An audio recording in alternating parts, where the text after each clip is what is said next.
تھوڑا سا اونچا بولیے، مجھے آواز بالکل نہیں آ رہی آپ کی چیز. نہیں ابھی سارے بند ہو جاتے ہیں مائک تو صحیح ہوتی ہے. سب لوگ اپنے مائک بند کر لیں. جی میں ابھی کرتی ہوں تلاوت. جی انشاءاللہ. أعوذ بالله من الشيطان الرجيم. بسم الله الرحمن الرحيم. قد سمع الله قول التي تجادلك في زوجها وتشتكي إلى الله والله يسمع تحاوركما إن الله سميع بصير. الذين يظاهرون منكم من نسائكم ما هن أمهاتهم إن أمهاتهم إلا اللائي ولدنهم وإنهم ليقولون منكرا من القول وزورا وإن الله لعفو غفور. وہی اور یہ 28واں سپارہ ہے. اس سپارے کی ساری صورتیں مبنی ہیں اور ان کا مرکزی مضمون جو ہے وہ دین کی خدمت اور نصرت ہے. تو ہم ان صورتوں کو جب بھی پڑھ رہے ہیں اور پڑھیں گے انشاءاللہ سمجھیں گے تو ہم یہ دیکھتے جائیں کہ ہم دین کی خدمت کیسے کر سکتے ہیں. ہم اپنے آپ کو چیک کریں اور ہم دین کی نصرت میں کیسے مدد کر سکتے ہیں. اور اس میں معاشرتی جو تعلقات ہیں آپس کے اس کے بھی احکام دیتے ہیں اس صورت میں. سورہ مجادلہ اس کا نام ہے. جدل جھگڑے کو کہتے ہیں نا. مجادلہ وہ عورت جو جھگڑ رہی تھی. جھگڑا یعنی کہ بحث کر رہی تھی کہ ایسا ہوا ایسا نہیں ہونا چاہیے تھا ایسا ہوا اس طرح کی بات ہے.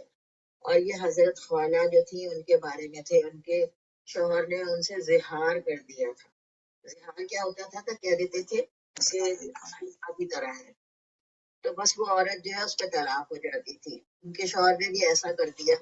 اور پھر کیا ہوا کہ وہ آ کے رسول اکرم صلی اللہ علیہ وسلم سے باتیں کرنے لگی اور کہنے لگی کہ دیکھیے ایسا کیا ہے میں بڑھاپے میں کہاں جاؤں گی. اور پھر مجھے یہ بھی خیال تھا کہ میرا شوہر بوڑھا ہے اس کا کون خیال کرے گا. یعنی ایک عورت جو ہے وہ اپنے گھر کا خیال کرتی ہے اور آپ اس بارے میں ہمیں کوئی حکم دیں.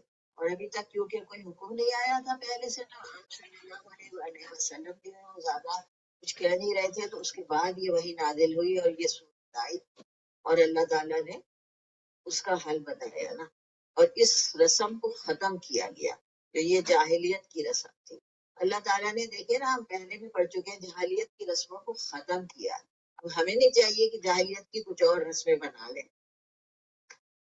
اور جاہلیت کی رسم کو ختم کیا تاکہ مسلمانوں کے لیے کوئی ایزا کا باعث نہیں ہو. اور ہر چیز جو ہے وہ تقوی کے ساتھ جوڑی گئی کہ اگر تم متقی بن کے رہو گے اور تقوی کا طریقہ اختیار کرو گے تو پھر جو ہے نا یہ تمہاری زندگی اچھی ہو سکتی ہے. میاں بیوی کا تعلق جو ہے نا یہ بھی اسلامی طریقے سے ہونا چاہیے. مجلس کے آداب ہے, بات چیت کا طریقہ ہے, آپس میں کیسے رہیں, مومن اور منافق کیسے ہوتے ہیں, یہ ساری چیزیں اللہ تعالیٰ ہمیں بتاتے رہتے ہیں. تو اب ہم شروع کرتے ہیں. اور حضرت عائشہ کہہ رہی تھی جب وہ مسجد میں کھڑی ہو کے رسول اللہ سے بات کر رہی تھی اور حضرت عائشہ کہہ رہی تھی کہ میں انہیں دیکھ رہی تھی لیکن میں نہیں سن سکتی تھی کہ وہ کیا کہہ رہی ہیں. لیکن اللہ نے آسمانوں کو اوپر کی بات سنی اور وہی نازل کر دی. بے شک سن لی اللہ نے بات اس عورت کی جو آپ سے جھگڑا کر رہی تھی اپنے شوہر کے بارے میں اور شکایت کر رہی تھی اللہ سے. اور اللہ تو خوب سننے والا ہے تمہاری باتوں کو. بے شک اللہ سننے والا اور دیکھنے والا ہے. وہ لوگ جو زہار کرتے ہیں تم میں سے اپنی عورتوں سے وہ ان کی مائیں نہیں ہو جاتی. ان کی مائیں تو وہی ہے جنہوں نے انہیں پیدا کیا ہے اور بے شک وہ تو ایک ایسی بیکار کی بات کہتے ہیں جو جھوٹی ہے، اور بے شک اللہ بخشنے والا اور درگزر کرنے والا ہے۔ وہ لوگ جو زہار کرتے ہیں عورتوں سے، پھر وہ پلٹنا چاہتے ہیں، یعنی دوبارہ پھر اپنی بیویوں سے ملنا چاہتے ہیں، تو ان کے لیے کیا ہے کہ پہلے ایک گردن کو آزاد کریں، یعنی ایک غلام کو آزاد، کفارہ اللہ تعالیٰ بتا ہے۔ ایک گردن کو آزاد کرنا اس سے پہلے کہ وہ ان سے ملاقات کریں، یہ تمہیں نصیحت کی جاتی ہے، اور اللہ جو ہے تمہارے اعمال کی خبر رکھتا ہے، اور جو یہ نہیں پائے تو اسے چاہیے کہ 2 مہینے کے مسلسل روزے رکھے عورت سے ملنے سے پہلے، اور جو یہ بھی نہیں کر سکتا ہے تو وہ 60 مسکینوں کو کھانا کھلائے، تاکہ تم ایمان لاؤ اللہ پہ اور رسول پہ، اور یہ اللہ کی حدیں ہیں، اور اللہ کافروں کے لیے جو ہے نا دردناک عذاب ہے۔ بے شک وہ لوگ جو دشمنی کرتے ہیں اللہ اور اس کے رسول سے، وہ ذلیل ہو جائیں گے کہ جیسے کہ ذلیل ہوئے تھے وہ لوگ جو ان سے پہلے تھے، اور بے شک ہم نے نازل کی ہے روشن نشانیاں، اور کافروں کے لیے رسوائی والا عذاب ہے۔ جس دن قیامت کے دن ان کو اٹھایا جائے گا، بس وہ خبر دے گا ان کو وہ کیا کرتے رہتے تھے، وہ بھول گئے تھے، لیکن اللہ جو ہے نا ہر بات کو گن گن کے ہر بات کو گن گن کے رکھ رہا ہے، اور اللہ ہر چیز پہ قدرت رکھتا ہے۔ اب دیکھیں نا، حقوق العباد جو ہے نا یہ بھی ہمارے ایمان کا حصہ ہے، ایمان کا حصہ ہے، اس کو بھی اللہ کی مرضی کے مطابق ہمیں استعمال کرنا چاہیے، اور جلدی جلدی اور ہر بات میں جلدی اور غصہ جو ہے نا یہ ساری خرابیوں کا جڑ ہوتا ہے۔ کیا تم نے نہیں دیکھا کہ اللہ خوب جانتا ہے جو کچھ آسمان میں ہے اور جو زمین میں ہے، کوئی بھی جو لوگ ہیں وہ 3 ہوں اور وہ سرگوشیاں کریں تو مگر چوتھا اللہ ہوتا ہے، اور 5 ہو تو چھٹا اللہ ہوتا ہے، اور اگر اس سے زیادہ ہو یا اس سے کم ہو تو اللہ تمہارے ساتھ ہوتا ہے، پھر تمہیں خبر دے گا اس عمل کی جو تم کرتے تھے، بے شک اللہ ہر چیز کا علم رکھتا ہے۔ اب اللہ تعالیٰ نے یہ بات بتا دی، یہ ہمیں کاش یاد رہے کہ 3 لوگ اگر سرگوشیاں کر رہے ہیں، چپ کے باتیں کر رہے ہیں، تو پھر کیا ہے، یہ سوچے کہ کوئی اور نہیں سن رہا لیکن چوتھا اللہ ہے یہاں پہ موجود، 4 ہے تو وہ یہ سوچے 5واں اللہ ہے، اور اللہ تعالیٰ یہ لکھ رہا ہے، اور پھر قیامت کے دن اس کی خبر بھی دے گا۔ کیا تم نے نہیں دیکھا ان لوگوں کو جنہیں سرگوشیاں کرنے سے منع کیا گیا تھا، پھر وہ دوبارہ لوٹ آتے ہیں اسی چیز کی طرف جس سے منع کیا گیا تھا، اور سرگوشیاں کرتے ہیں گناہ اور زیادتی کی باتوں کی اور نافرمانی رسول کی، اور جب وہ تمہارے پاس آتے ہیں تو تم سے ایسے خطاب نہیں کرتے جیسے کہ کرنا چاہیے، جیسے اللہ نے کہا، یعنی اس طرح سے ملاقات نہیں کرتے سلام، اور وہ اپنے دلوں میں کہتے ہیں کہ کیوں نہیں اللہ ہم کو عذاب دیتا جو ہم کہتے ہیں، کافی ہے ان کے لیے جہنم، داخل ہوں گے اس میں، برا ہی ٹھکانا ہے۔ یہود جو تھے نا جب رسول اللہ کے پاس آتے تھے تو ان کو طرح طرح سے مطلب ستانے کے لیے السلام علیکم کے بعد بجائے السلام علیکم کر دیتے تھے، تو اس طرح اللہ تعالیٰ کہہ رہا ہے کہ جو اور اسی لیے اللہ سرگوشیوں سے منع کر رہے ہیں، چپ کے باتیں مت کرو، آپس میں مل کر 2-3 لوگ گروہ بنا کے باتیں کریں، اور اس چیز سے منع کیا گیا ہے کہ لوگوں کے سامنے 2 لوگ بھی آپس میں مل کر بات، کیونکہ دوسرے کے دل میں نا کچھ غلط خیال آ سکتا ہے۔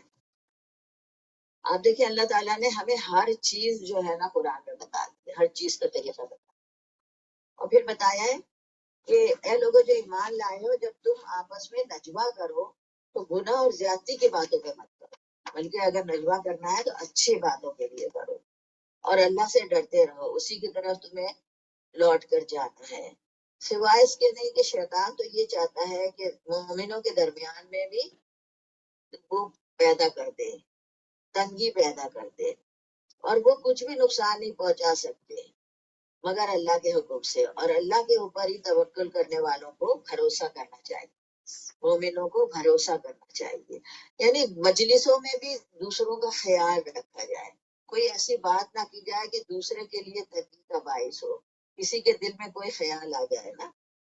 یا ایھا الذین آمنو، اب دیکھیں مومنوں سے خطاب ہے، جب تم سے کہا جاتا ہے کہ مجلسوں میں کشادگی پیدا کرو تو کرو، اللہ تمہارے لیے کشادگی پیدا کرے گا، اور جب تم سے کہا جائے کہ اٹھ جاؤ تو کھڑے ہو جاؤ، اللہ تعالیٰ بلند کرے گا ان لوگوں کو جو ایمان لائے اور جو ایمان لائے تم میں سے، اور جو لوگ علم والے ہیں ان کے تو درجے ہی بڑے ہیں، اور اللہ ہر چیز کی خبر رکھتا ہے۔ مجلسوں کی بھی اصلاح کی جا رہی ہے، جب مجلس میں بیٹھو تو اس میں کشادگی پیدا کرو، یعنی کوئی آئے تو اس کو جگہ دو، اس کو بھی بیٹھنے کا وہ انتظام کرو۔ اور اگر کسی مجلس میں ہے اور رسول اکرم صلی اللہ علیہ وسلم کہتے ہیں کہ یہاں سے اٹھ جائے، یا ہم دنیا میں بھی کسی مجلس میں ہیں اور جو لوگ ہوتے ہیں منتظم ہوتے ہیں وہ کہتے ہیں اس جگہ مت بیٹھیں اس جگہ بیٹھ جائیں، تو ہمیں ان کی بات سننا چاہیے۔ اے لوگوں جو ایمان لائے ہو، جب تم سرگوشی کرو رسول سے تو آگے بھیجو کچھ صدقہ، یہ تمہارے لیے بہتر ہے اور پاکیزہ طریقہ ہے۔ بس اگر تم نہ پاؤ تو بے شک اللہ غفور اور رحیم ہے۔ یہ حکم رسول اکرم صلی اللہ علیہ وسلم کے لیے تھا کہ جب رسول اکرم سے کوئی سرگوشی میں بات کرنی ہو تو پہلے صدقہ دو اور پھر بات کرو۔ اشفقتم ان تقدموا بین یدی نجواکم صدقات، کیا تم ڈر گئے کہ تمہیں اپنی ہر سرگوشی سے پہلے صدقہ دینا پڑے گا؟ بس اگر تم نہیں کر سکو تو پلٹ آئے اللہ تمہارے لیے، بس نماز قائم کرو اور زکوٰۃ دو اور اطاعت کرو اللہ اور رسول کی، اور اللہ خبر رکھتا ہے جو کچھ تم کرتے ہو۔ پھر یہ حکم جو ہے نا اللہ نے ختم کر دیا تھا، یہ بہت تھوڑی دیر کے لیے آیا تھا۔ کیا تم نے دیکھا نہیں ان لوگوں کی طرح جو دوستی کرتے ہیں اس قوم سے جس پر اللہ کا غضب ہے؟ وہ ان میں سے نہیں ہے اور نہ وہ ان میں سے ہے، اور وہ قسمیں کھاتے ہیں جھوٹ کے اوپر، اور وہ خوب جانتے ہیں اللہ نے ان کے لیے سخت عذاب تیار کیا ہے۔ بے شک وہ بہت بڑی باتیں جو کرتے ہیں، انہوں نے اپنی قسموں کو ڈھال بنا لیا ہے، بس وہ روکتے ہیں اللہ کے راستے سے، بس ان کے لیے دردناک عذاب ہے، نہیں کافی ہوں گے ان کے مال نہ ان کی اولادیں اللہ کے لیے، یہ آگ میں جانے والے لوگ ہیں، ہمیشہ اس میں رہیں گے۔ جس دن اٹھائے گا اللہ تعالیٰ ان کو تو اس دن وہاں پہ بھی وہ قسمیں کھانے لگیں گے، اور وہ سمجھتے ہوں گے کہ بے شک وہ کسی چیز پر ہے۔ اللہ تعالیٰ کہہ رہے ہیں کہ بے شک یہ لوگ تو چھوٹے ہیں۔ استحوذ علیہم الشیطان، شیطان ان کے پر مسلط ہو گیا ہے اور اس نے ان کو اللہ کا ذکر بھلا دیا ہے۔ یہ شیطان کے گروہ، خبردار شیطان کا گروہ جو ہے وہی خسارے میں۔ اور بے شک وہ لوگ جو مخالفت کرتے ہیں اور اللہ اور اس کی رسول کی، وہی لوگ اذلین ہیں، ذلت میں ہوں گے۔ مخالفت رسول کی یعنی رسول اور اللہ تعالیٰ سبحان اللہ اور اللہ کا رسول کوئی ایک بات کہہ رہا ہے، ہم کہہ نہیں ایسا ہونا چاہیے، یا ہم اس طرح سے کرتے ہیں یا اس طرح سے کہتے ہیں کہ نہیں یہ بالکل ٹھیک بات ہے، تو ایسا نہیں ہونا چاہیے۔ اللہ تعالیٰ نے لکھ دیا ہے کہ میں اور میرا رسول ہی غالب آئیں گے، بے شک اللہ بہت طاقتور ہے اور غالب ہے۔ لا تجد قوما یؤمنون باللہ والیوم الآخر، تم نہیں پاؤ گے کسی بھی قوم کو جو اللہ پر اور آخرت پہ ایمان رکھتی ہے کہ وہ محبت کرتی ہے ان لوگوں سے جو اللہ کے دشمن ہے اور اس کے رسول پہ، چاہے وہ ان کے باپ دادا ہوں، بیٹے ہوں، بھائی ہوں یا ان کا خاندان ہو، یعنی کہ ایسے لوگوں سے جو اللہ اور رسول کے دشمن ہیں، چاہے وہ ہمارے رشتے دار، مگر ہمارا ان سے دلی تعلق تو نہیں ہوتا نا پھر، کیونکہ ہم اگر دیکھتے ہیں خدا نخواستہ تو پھر ہمیں اچھا نہیں لگتا۔ تو اللہ تعالیٰ یہاں پہ یہی بات بتا رہے ہیں، یہی لوگ ہیں کہ جن کے دلوں میں اللہ تعالیٰ نے ایمان لکھ دیا ہے اور ان کے اوپر فرشتے نازل ہوتے ہیں اور وہ ان کو داخل کرے گا جنات میں، جنات یعنی باغات میں جس کے نیچے نہریں بہتی ہیں، اللہ ان سے راضی ہو گیا اور وہ اس سے راضی ہو گیا۔ ایمان اور کفر کا یہ کوئی رشتہ نہیں ہوتا ہے، چاہے سگے رشتے دار کیوں نہیں ہو، کیونکہ ظاہر ہے آپ اگر ایسے لوگوں کو کچھ ایسی باتیں کرتے ہوئے دیکھیں گے جو اسلام کے منافی ہیں تو دل میں تکلیف ہونی چاہیے۔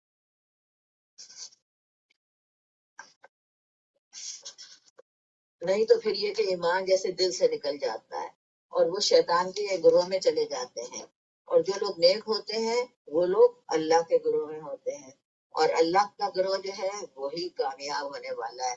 اب ہمیں یہ فیصلہ کرنا ہوگا نا کہ ہم کس گروہ میں شامل ہونا چاہتے ہیں۔ اللہ تعالیٰ ہمیں ہر مشکل سے، ہر پریشانی سے محفوظ رکھے، ایسی آزمائشوں سے محفوظ رکھے۔ سورہ حشر، سورہ حشر ہم پڑھتے ہیں، یہ بھی مدنی سورت ہے۔ سبح للہ ما فی السماوات و ما فی الارض وهو العزیز الحکیم۔ تسبیح کر رہی ہے اللہ کے لیے جو کچھ آسمانوں میں ہے اور زمین میں ہے، اور وہ غالب اور حکمت والا ہے۔ یہ سبحہ سے شروع ہو رہی ہے، مسبحات ہیں۔ ابھی ہم دیکھیں گے 7 صورتیں ایسی ہیں جو سبحہ سے شروع ہوئی ہیں، ان کو مسبحات کہا جاتا ہے۔ اور یہ اس میں غزوہ بنو نذیر کے بارے میں ہے، سورہ حشر ہے، اس کا نام سورہ نذیر بھی ہے۔ بنو نذیر جو تھے وہ یہودیوں کا ایک قبیلہ تھا، اور جو رسول اکرم صلی اللہ علیہ وسلم سے ان کا معاہدہ تھا، مگر انہوں نے اس معاہدے کو توڑا اور مسلمانوں کو نقصان پہنچانے کی کوشش کی، تو پھر اللہ تعالیٰ نے اس کے بارے میں ان کو احکام دیے اور ان سے کہا تھا کہ تم یہاں سے نکل جاؤ، اور وہاں سے مدینے سے ان کو نکال دیا تھا۔ تو یہاں پہ یہ بتایا جا رہا ہے کہ اللہ کی تسبیح تو زمین آسمان کی ہر چیز کر رہی ہے۔ وہی ہے جس نے نکالا تھا ان لوگوں کو جو کافر ہیں اہل کتاب میں سے، ان کے گھروں سے، یعنی وہی یہود پہلے حشر کے دن، اور وہ نہیں گمان کرتے تھے کہ وہ نکلے گئے، اور وہ سمجھتے تھے کہ ان کے قلعے جو ہے انہیں ان کی حفاظت کرے گے اللہ سے، پر بس آیا اللہ ان کے پاس ایسی طرح سے جو سمجھتے بھی نہیں تھے، اور ان کے دلوں میں روب ڈال دیا، وہ اپنے گھروں کو اپنے ہاتھوں سے توڑ رہے تھے، اور مسلمان بھی۔ اور بس عبرت حاصل کرو اے عقل مند لوگوں، یعنی یہ جو واقعات ہوتے ہیں ان سے ہمیں عبرت حاصل کرنی چاہیے کہ کس کی کیا غلطی تھی، اس کا کیا اس کو نقصان پہنچا، اور اگر نہ لکھ دیا ہوتا اللہ نے ان کے اوپر جلاوطنی تو ان کو عذاب دیتا دنیا میں، اور آخرت میں تو ان کے لیے آپ کا عذاب ہے۔ یہ اس وجہ سے کہ انہوں نے مخالفت کی تھی اللہ اور اس کے رسول، اور جو مخالفت کرے اللہ سے تو اس کے لیے سخت عذاب ہے۔ جو تم نے درخت کاٹے یا ان کو چھوڑ دیا تنوں پر، بس اللہ کے حکم سے تھا تاکہ اللہ تعالیٰ رسوا کرے پاسے کو، اور جو مال فہ آیا ہے اللہ نے دیا ہے تمہیں اور اس کے رسول نے، تم نے اس کے اوپر اپنے کوئی گھوڑے نہیں دوڑائے تھے، لیکن اللہ تعالیٰ بخش دیتا ہے جس کو چاہتا ہے اپنے رسولوں میں سے، اللہ علی کل شیء قدیر، اللہ ہر چیز پر قدرت رکھتا ہے۔ یعنی یہاں پہ یہ ذکر ہے کہ جب جنگ کے لیے وہ گئے تھے تو وہاں پہ تھوڑے سے درخت بھی کاٹنے پڑے تھے نا وہاں جانے کی، تو اس پر بھی اعتراض تھا، تو اللہ تعالیٰ کہہ رہے ہیں کہ یہ سب اللہ تعالیٰ کے حکم سے ہوا تھا۔ اور پھر وہ جو مال ان سے ملا تھا نا، بہت زیادہ مال تھا، اس کو مال فہ گئے، اور وہ بغیر لڑے بھیرے حاصل ہوا تھا۔ تو جو آئے اللہ کی طرف مال، جو آئے مال، جو دے مال اللہ اور اس کا رسول، بستیوں میں سے جو آیا ان کے پاس، بس وہ اللہ کا ہے اور اس کے رسول کا ہے اور رشتے داروں کا ہے اور یتیموں اور مسکینوں اور مسافروں کا ہے، تاکہ دولت جو ہے تمہارے درمیان ہی گردش نہ کرتی رہے۔ اب یہ بھی ایک بڑا زبردست اصول ہے یہ اسلام کا، کہ دولت جو ہے نا گردش کرنا چاہیے، ایک ہی جگہ جمع نہیں ہوگے۔ کچھ لوگوں نے اس کو جمع کر کے رکھا ہے، کچھ لوگوں کے پاس بالکل نہیں ہے، اسی لیے ہمارے یہاں اتنا انفاق کا ذکر ہے، اسی لیے ہمارے یہاں زکوٰۃ کا طریقہ مقرر کیا گیا ہے کہ دولت جو ہے نکل کے دوسروں کے پاس جائے، اسی لیے وراثت کی تقسیم کی گئی ہے کہ سب کے پاس کچھ نہ کچھ دولت چلی جائے۔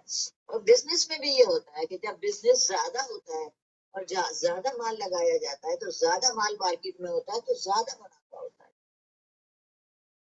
وما آتاکم الرسول فخذوہ، جو رسول تمہیں دے اس کو لے لو، اور جس سے وہ روکے اس سے رک جاؤ، اور اللہ سے ڈرو، بے شک اللہ سخت سزا دینے والا ہے۔ اور وہ لوگ مہاجر فقیر جو ہیں، جن کو ان کے گھروں سے نکالا گیا ہے، ان کے مالوں سے نکالا گیا ہے، وہ چاہتے ہیں فضل اللہ کا اور اس کی رضامندی، اور اللہ اور رسول کی مدد کرتے ہیں، یہی لوگ سچے ہیں۔ مہاجروں کی اس میں تعریف ہو رہی ہے۔ اور وہ لوگ جنہوں نے ٹھکانہ دیا ان لوگوں کو جو نکل کر آئے تھے نا مہاجر، وہ کون لوگ تھے؟ انصار تھے، یہ انصار کی تعریف ہو رہی ہے، اور وہ پہلے سے وہاں پر تھے، اور وہ پسند کرتے ہیں ان لوگوں کو جو ہجرت کر کے ان کی طرف آئے ہیں، اور وہ اپنے دلوں میں کوئی ترغیب نہیں پاتے اس کی جو وہ دیتے ہیں ان کو، اور وہ ان کو اپنے پر ترجیح دیتے ہیں چاہے ان کو خود مشکل ہو، اور جو نفس کی تنگی سے بچا لیا گیا ہے وہی بھلا پانے والے ہیں۔ یہ انصار کی تعریف ہو رہی ہے۔ انصار پہلے سے وہاں موجود تھے اور وہ ایمان بھی لے آئے تھے، اور جب مہاجر آئے تو انہوں نے خوشی خوشی ان کا استقبال کیا اور ان کو اپنے گھروں میں اور اپنے مالوں میں ان کو شامل کیا. یہ بہت بڑی بات ہوتی ہے نا. تو اللہ تعالیٰ نے یہاں ان کی تعریف کی ہے. اور وہ لوگ جو ان کے بعد آئے وہ کہتے ہیں اے ہمارے رب بخش دے ہمیں اور ہمارے بھائیوں کو، وہ جو ہم سے پہلے گزر گئے ہیں ایمان کے ساتھ، اور نہ ہمارے دل میں کوئی کینہ یا حسد پیدا کرنا ان کے لیے. اے ہمارے رب بے شک تو بڑا رؤوف اور رحیم ہے. کیا تم نے دیکھا نہیں ان لوگوں کو جو منافق ہیں، وہ اپنے بھائیوں سے کہتے ہیں جو کافر ہیں اہل کتاب میں سے، اگر تم نکلو گے تو ہم تمہاری مدد کریں گے اور تمہارے سوا کسی کی مدد نہیں کریں گے، اور اگر تم قتال کرو گے تو بھی ہم تمہاری مدد کریں گے. اللہ گواہی دیتا ہے کہ وہ بے شک جھوٹے. اب منافق جو تھے نا، ویسے تو مسلمانوں سے ملے ہوئے تھے، لیکن پیچھے پیچھے سے وہ یہودیوں سے کہتے تھے کہ ہم تمہاری مدد کریں گے، تم اگر جنگ کے لیے نکلو گے تو ہم تمہارے ساتھ ہو جائیں گے. لیکن اللہ تعالیٰ کیا کہہ رہے ہیں؟ وہ جھوٹ ہے. اگر وہ نکلیں گے تو یہ نہیں نکلیں گے، اور اگر قتال ہوگا تو ان کی مدد نہیں کریں گے، اور اگر مدد کرنے آئیں گے تو پیٹ پھیر کر بھاگ جائیں گے، پھر ان کی کہیں سے مدد نہیں جائے گی، کیونکہ ان کے دلوں میں خوف ہے اللہ کا.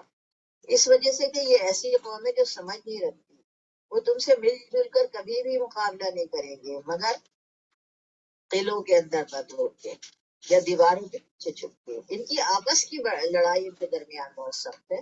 تم سمجھتے ہو کہ یہ سب آپس میں ملے ہوئے ہیں، لیکن ان کے دل جو ہیں ایک دوسرے سے پھٹے ہوئے ہیں، اس وجہ سے کہ یہ ایسی قوم ہے جو عقل نہیں رکھتی. کیونکہ اللہ کا خوف نہیں ہوتا نا تو عقل کام نہیں کرتی صحیح طریقے سے. ان لوگوں کی مانند ان کی مثال ہے جو ان سے پہلے تھے، وہ اپنے اعمال کا مزہ چکھ چکے ہیں، ان کے لیے دردناک عذاب ہے. جیسے شیطان کی مثال ہے کہ اس نے انسانوں سے کہا تھا کہ کفر کرو، اور جب انہوں نے کفر کیا تو پھر کہنے لگا کہ میں تم سے بری ہوں، ان کو چھوڑ دیا. میں تو ڈرتا ہوں اللہ تعالیٰ سے جو رب العالمین ہے. بس انجام ہوا ان دونوں کو کہ وہ آگ میں جانے والے ہیں، ہمیشہ رہیں گے، اور یہی بدلہ ہے ظالموں کا. جنگ بدر کے موقع پر شیطان آیا تھا اور اس نے کہا تھا کافروں سے کہ میں تمہاری مدد کروں گا، تم ضرور ان سے مقابلہ کرو. اور جب وہ مقابلے کے لیے سامنے آئے تو وہ ان کو چھوڑ کے چلا گیا.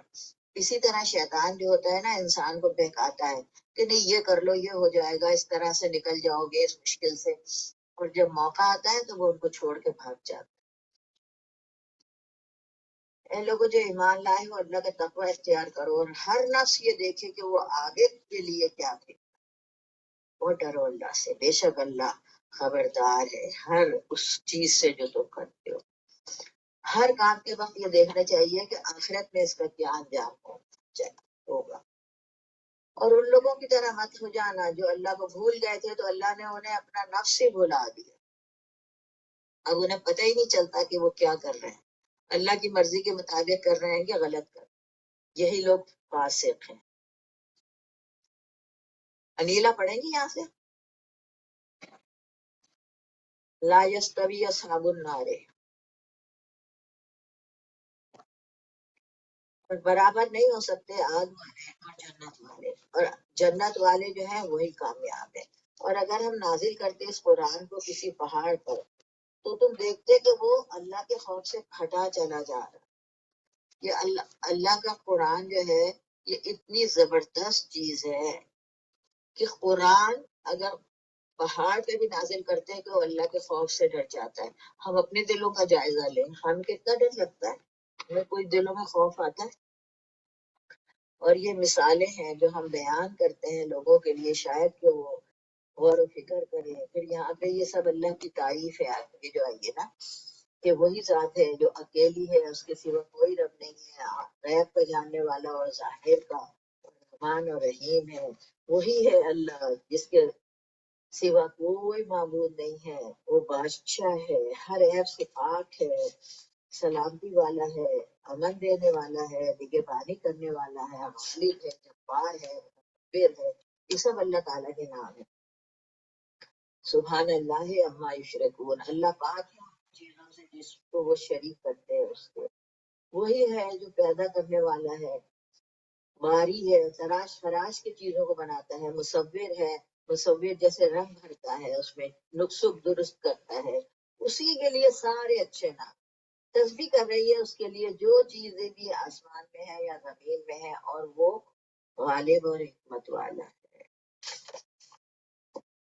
اللہ تعالیٰ کی جو 99 نیمز ہے نا، اگر ہم لوگوں کو یاد نہیں ہے نا، تو ہم اس رمضان میں یہ ٹارگٹ کریں کہ ہم ان کو یاد کریں، ہم ان کو یاد کریں، روز انہیں پڑھیں، بہت آپ کو یوٹیوب پہ ہر جگہ مل جائیں گے، ان کو روز پڑھیں تو وہ یاد ہو جائیں گے، اور پھر ہم ان میں غور و فکر بھی کریں گے انشاءاللہ۔ سورہ ممتحنہ شروع ہو رہی ہے۔ انیلا، انیلا نہیں ہے کیا؟ انیلا آپ ہیں؟ ہاں جی میں ہوں، ادھر ہوں پڑھ لیں۔ انشاءاللہ العزیز۔ اعوذ باللہ من الشیطان الرجیم، بسم اللہ الرحمن الرحیم۔ سورہ ممتحنہ۔ اے لوگو جو ایمان لائے ہو، اگر تم میری راہ میں جہاد کرنے کے لیے اور میری رضا جوئی کی خاطر وطن چھوڑ کر گھروں سے نکلے ہو تو میرے اور اپنے دشمنوں کو دوست نہ بناؤ، تم ان کے ساتھ دوستی کی طرح ڈالتے ہو، حالانکہ جو حق تمہارے پاس آیا اس کو ماننے سے وہ انکار کر چکے ہیں، اور ان کی روش یہ ہے کہ رسول صلی اللہ علیہ وسلم کو اور خود تم کو صرف اس قصور پر جلا وطن کرتے ہیں کہ تم اپنے رب اللہ پر ایمان لائے ہو۔ تم چھپا کر ان کو دوستانہ پیغام بھیجتے ہو، حالانکہ جو کچھ تم چھپا کر کرتے ہو، وہ جو اعلانیہ کرتے ہو ہر چیز میں وہ خوب جانتا ہے۔ جو شخص بھی تم میں سے کوئی ایسا کرے وہ یقیناً راہ راست سے بھٹک گیا ہے۔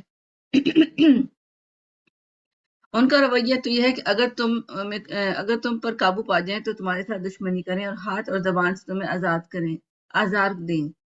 وہ تو یہ چاہتے ہیں کہ تم کسی طرح کافر ہو جاؤ۔ قیامت کے دن نہ تمہارے رشتہ داروں سے تمہاری رشتہ داریاں کسی کام آئیں گی، نہ تمہاری اولاد۔ اس وقت اللہ تمہارے درمیان جدائی ڈال دے گا، اور وہی تمہارے اعمال کا دیکھنے والا ہے۔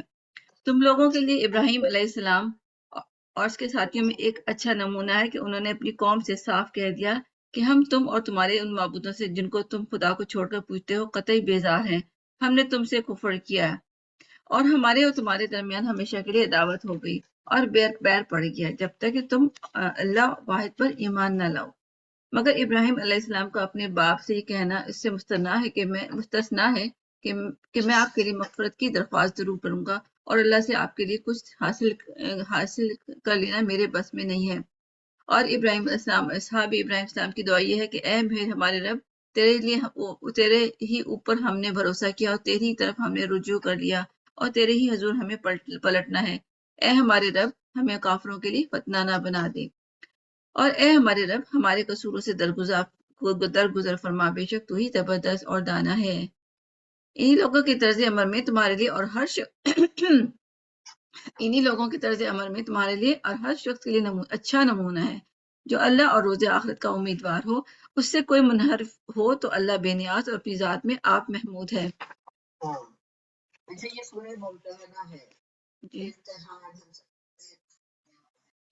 یہ دنیا جو ہے امتحان ہے، اس میں ہمارے طرح طرح کے امتحان ہوتے رہتے ہیں، اور امتحان کس لیے ہوتے ہیں کہ ہمیں ایک گریڈ اور اوپر چلے جاتے ہیں، اگر ہم اس میں کامیاب ہو جاتے ہیں تو ہم بھی جنت میں جانے کے لیے امتحان دے رہے ہیں، مسلسل روز ہمارا امتحان ہو رہا ہے، تو ہم یہ دیکھیں کہ ہم اس امتحان میں کامیاب ہو رہے ہیں یا خدا نخواستہ ناکام ہو رہے ہیں۔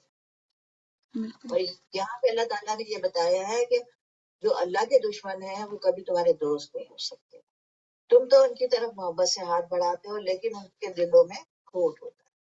اور پھر انہوں نے ایک واقعہ ہوا تھا فتح مکہ سے پہلے کہ ایک صحابی تھے، انہوں نے خط لکھ دیا تھا جب ان کو پتہ چلا کہ رسول اکرم صلی اللہ علیہ وسلم مکے کی طرف جانے والے ہیں، تو وہ یہ سمجھتے تھے کہ رسول اللہ جائیں گے تو ضرور مکہ فتح ہو جائے گا، تو انہوں نے ایک عورت آئی تھی مکے سے، اس کو ایک خط دیا کہ میرے گھر والوں کو دے دینا، ان کے گھر والے مکے میں رہ گئے تھے، اور یہ سوچ کر انہوں نے دیا تھا کہ میرا تو وہاں پہ اور کوئی خاندان نہیں ہے جو میرے گھر والوں کو بچائے گا، تو اس خط کے ذریعے ہو سکتا ہے انہیں جب یہ پتہ چل جائے تو میرے گھر والوں کو کچھ نہ کہیں، یعنی ان کی نیت جو تھی وہ خراب نہیں تھی، لیکن ایک یہ بہت بڑا گناہ کا کام تھا کہ کیونکہ رسول اللہ صلی اللہ علیہ وسلم کسی کو بتا نہیں رہے تھے کہ وہ کہاں جا رہے ہیں، اور وہ خاموشی میں جانا چاہتے تھے مکے میں، اور کیوں جانا چاہتے تھے؟ تاکہ وہاں پہ خون خرابہ نہ ہو، نہیں چاہتے تھے کہ وہاں پہ لڑائی ہو، یا جنگ ہو.